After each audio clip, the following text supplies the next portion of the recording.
और गाइस एक ये वाला आया कि how to find business opportunities in the USA from India, ये सुरभि जी ने पूछा है। ठीक है, ये मैं आपको कमेंट दिखा देता हूँ, ये लिखा हुआ। ठीक है, तो बिल्कुल, तो पहला तो देखो फाइवर और अपवर्क किया है, मैं उसको अंडरमाइन मत कीजिएगा। That can be a really good start, कहीं जाने की जरूरत नहीं, घर बैठे बैठे आप अगर आप में कोई स्किल है तो उसको आप डालने की कोशिश कीजिए। ठीक है, आप उसको डालिए, आपको वहाँ पे सक्सेस मिल सकती है। फाइवर और अपवर्क के ऊपर ही आपको अच्छे अच्छे क्लाइंट्स मिल जाएंगे। मैंने एक वीडियो में बताया कि मुझे एज ए क्लाइंट क्या क्या इशूज़ आए, उनको आप जरूर देखना, बड़े ध्यान से देखना। ठीक है, और क्या तरीका है, देखिए मैंने आपको एक तरीका उस पूरे लंबे वीडियो में ना बताते बताते रह गया था कि मैंने बहुत पहले भी बताया हुआ, CMM लेवल 5 की सर्टिफिकेशन लो आप। अगर आप अपने बिजनेस ऑपरेशन के लिए सर्टिफिकेशन लेते हो तो अमेरिका के क्लाइंट का जो आपके ऊपर ट्रस्ट है वो 3-4 गुना हो जाएगा और आपका रेट भी 2-3 गुना हो जाएगा। Please remember that. ठीक है, तो वो आपने लेने की कोशिश करनी है। That's a pretty good stage. I can not do it on the very first day, but you can definitely do it at some point of time.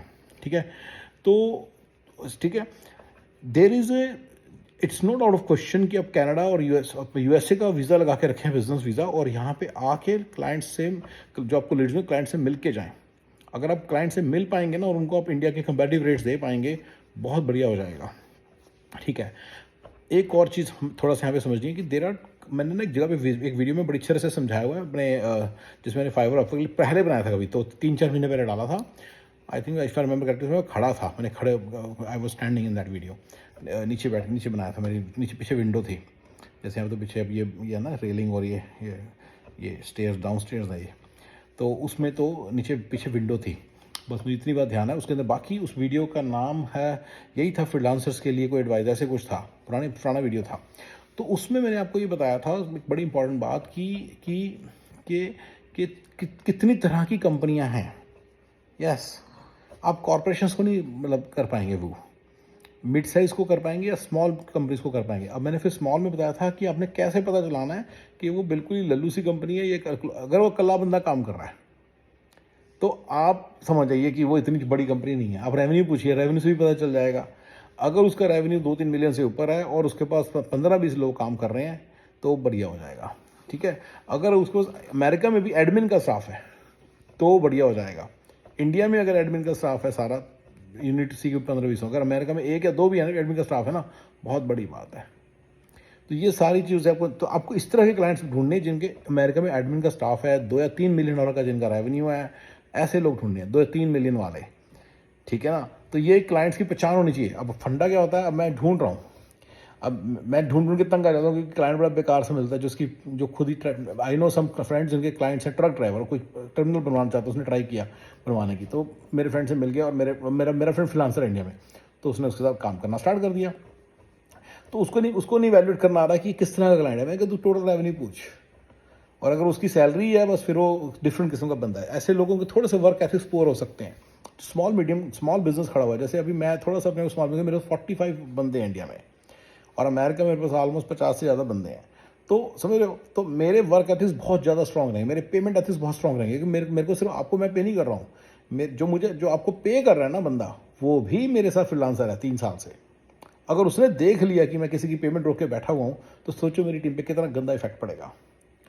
ठीक है ना, तो इसलिए मेरे पेमेंट एथिक्स बहुत अच्छे होंगे। ठीक है ना, रेट्स अब यहाँ पे, अब ठीक है ना, तो रेट्स, काम की डेफिनेशन भी हम प्रॉपरली देंगे। मेरे पास एक टीम है पूरी जो काम की डेफिनेशन भी प्रॉपरली देती है आपको। तो सारा कुछ करके मतलब फ़र्क है। तो आपको ये नोट करना है कि कौन सा क्लाइंट थोड़ा सा, ये गॉट माई पॉइंट, थोड़ा सा 1.5-2 मिलियन, 2-2.5 मिलियन रेवेन्यू वाला बंदा चाहिए आपको। यू सी, मेरे को लगता है 2-2.5 मिलियन से ऊपर वाला, जब वो होगा तो आपको पता नहीं चाहिए, और उसको फिर आप उसको डिफरेंट किस्म से सर्विस दोगे तो आपको रिजल्ट्स भी आने लग जाएंगे। अगर आपको पहचान नहीं होगी, आप क्या करोगे, 100,000 वाले को रिजल्ट, उसको सर्विस दोगे, आपको फिर मज़ा नहीं आएगा, फिर आप पीछे हट जाओगे। मैंने इस बिजनेस में उसमें बहुत अच्छे से बताया हुआ है। एंड ये 2.5-3 मिलियन वाले जो क्लाइंट्स हैं, 3-4 मिलियन वाले जो क्लाइंट्स हैं, 5 मिलियन वाले जो क्लाइंट्स हैं, इनको यहाँ पे आकर विजिट करना भी वर्थ होगा, क्योंकि वो आपको फिर उस तरह के क्लाइंट्स दे देंगे, उस तरह के क्लाइंट, उस तरह के प्रोजेक्ट्स देंगे। ठीक है, जनरली ये बात याद रखिएगा कि जो कॉरपोरेशंस है ना, प्रॉपर कॉरपोरेशंस ऑफ अमेरिका, वो प्रॉपर कॉरपोरेशंस ऑफ इंडिया के साथ ही डील करती हैं, वो आपको नहीं देंगी। उसकी सेल साइकिल बड़ी डिफरेंट है, और वो सेल साइकिल को मैं नहीं कर पाया कभी पेनिट्रेट, तो आप करने, आपके लिए खाना बहुत मुश्किल है। ठीक है, बट अगर उसमें फिर भी करना है, अगर आपको लेवल लगता है कि आप कल की हेक्सावेयर हो, कल की माइंट्री हो, कल की LTI हो, अगर आपको लगता है उसी पैटर्न भी कर रहे हो, तो मैं बताता हूँ कि वो लीड्स कहाँ से लाते हैं। यहाँ पे सेमिनार्स होते हैं, AWS की कॉन्फ्रेंस हुई, म्यूसॉफ्ट की कॉन्फ्रेंस हुई, माइक्रोसॉफ्ट की कॉन्फ्रेंस हुई, ओरेकल की कॉन्फ्रेंस हुई, $2,000 का खर्चा होता है। You need to have deep pockets as an investment. उनमें 10-15 कॉन्फ्रेंस में जाओगे, आपको एक प्रोजेक्ट मिलने की प्रोबेबिलिटी होती है। And you have to be able to sustain your life here for 4-5 months, 5-6 months, फिर जाके आप वो कर सकते हो। ठीक है, तो ये भी एक तरीका लीड जनरेट करने का, ठीक है ना। तो ऐसे करके, तो हाँ जी, ये मैंने बोला, फाइवर बोल दिया। अच्छा, स्मॉल मीडियम साइज बिजनेसेस के लिए एक ना लिस्ट है अमेरिका के अंदर, इंक 5000, INC 5000, गूगल मारिए आपको मिल जाएगी। फास्टेस्ट ग्रोइंग कंपनीज की लिस्ट आती है। फास्टेस्ट ग्रोइंग कंपनीज में क्या है कि कंपनीज वो है छोटी छोटी, देखनी है आपने, 5 मिलियन वाली, 2 मिलियन वाली, 50 मिलियन वाली होगी, आपको घास कम डालेंगी, याद रखिएगा। फिर वो प्रॉपर कॉर्पोरेशन हो जाती हैं, फिर they have to follow certain standard, certain regulations. आपको इसमें बता दें, इसमें फंडा है कि उनको कानून फॉलो करना पड़ता है, रेगुलेशंस, एंड वो फिर इंडिया में से काम नहीं करा सकते, यू सी। तो फिर CMM लेवल 5 वाला अगर आपने किया होगा तो कर सकेंगे। तो शुरू में आप 2, 3, 4, 5, 6, 7, 8, 9, 10 मिलियन वाले जो रेवेन्यू नॉट प्रॉफिट, रेवेन्यू वाले क्लाइंट्स की तरफ जाइए, और फास्टेस्ट ग्रोइंग कंपनीज में आपको वो लिस्ट मिल जाती है। इंक 5000 में भी मिल जाती है। सारे नहीं होंगे उसमें, कोई 100,000 वाला भी होगा, लेकिन आप देख सकते हैं उसमें काफ़ी सारी कंपनीज आपको लिस्ट मिल जाएंगी। मुझे याद है, मैंने एक बहुत पुराना, एक manta.com करके वेबसाइट है, और ऐसे करके बहुत सारी वेबसाइट्स हैं जहाँ पे कंपनीज का डेटाबेसेस हैं। आप किसी सिटी वाइज हो सकते हो। स्मार्ट बंदा क्या करेगा, वो सिटी वाइज टारगेट करेगा, ठीक है ना। कोई सिटी पकड़ेगा, वहाँ पे क्लाइंट्स को टारगेट करेगा, और धीरे धीरे, अगर आप डिपेंड करता हो किस तरह की इंडस्ट्री में, अगर आप IT में हो तो आपको पता होना चाहिए कि IT का काम तो सब जगह, लेकिन मान लीजिए आप बायोलॉजी के काम में हो, बायोलॉजी के काम में, तो आपको पता होना चाहिए कि UC सैन डिएगो हब है, न्यूक्लियर साइंस की सैन डिएगो हब है, बायो रिसर्च की सैन डिएगो हब है, इसी आपको पता, टेलीकॉम की टेलीकॉम रिसर्च की सैन डिएगो हब है, किसी की कुछ है, फार्मा की न्यूजर्सी हब है। You see, you should know these things. फिर आप न्यूजर्सी, अगर आप फार्मा कोई प्रोडक्ट बना रहे हो तो न्यूजर्सी साइड पे मतलब अपना बनाओ बेस, तो आपको इससे बेस पकड़ना पड़ेगा। USA नहीं, मैं USA में जा रहा हूँ, ऐसे नहीं सोच सकते। आपके एक 5 क्लाइंट्स हो ना, एक फ्लोरिडा, एक न्यूजर्सी, मरते मरते मिल जाओगे। एक जगह को पकड़ने की कोशिश करना ज्योग्राफिक, जब आप इन पर्सन विजिट के लिए अपने आप को रेडी कर रहे हो, इन पर्सन विजिट वाले मॉडल में जा रहे हो। मेरे ख्याल से वो आपकी नेक्स्ट स्टेज होनी चाहिए। आपकी पहली स्टेज में ना, आप सोचो, पहले स्टेज में आप सिर्फ क्लाइंट्स बनाओ। इंक 5000 के अंदर बहुत सारे क्लाइंट्स हैं, जो छोटे क्लाइंट्स वो आपको एग्री कर देते हैं काम करने के लिए आपके साथ डायरेक्ट, ठीक है। और ठीक है ना, गोरा, जिस दिन आपको गोरा दिया, आपको पता नहीं कि आपको अच्छा बंदा मिल गया, ये आपको पता होना चाहिए भी आपको क्या मिला। देसी मिला तो आपको सोचना चाहिए, देसी की लिंक्डइन प्रोफाइल जाके देखो, ठीक है ना। अगर उसने प्रॉपर कंपनीज में काम किया हुआ है थ्रू आउट, तो फिर वो प्रॉपर होगा।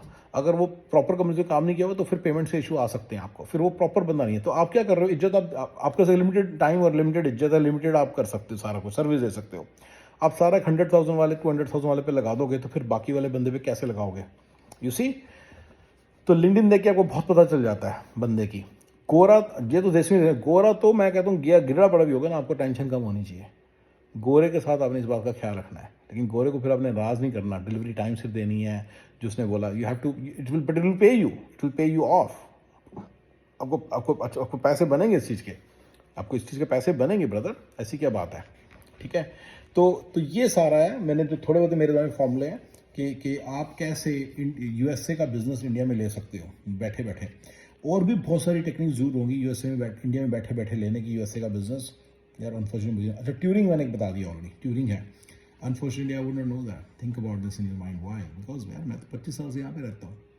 मैं तो इंडिया बीच में 10 साल इंडिया जाके, मैंने बताया था, काफ़ी महीने वहाँ पे रहता था। तो बस दैट्स इट। उसके अलावा मेरा अच्छा फिर मैंने फ्रीलांसिंग बहुत ज़्यादा करवाई हुई है, तो मैं देखता रहता हूँ क्या गलतियाँ कर रहे हैं, मैंने वहाँ से सारा आपको बताया, ठीक है। ऑलराइट जी, थैंक यू।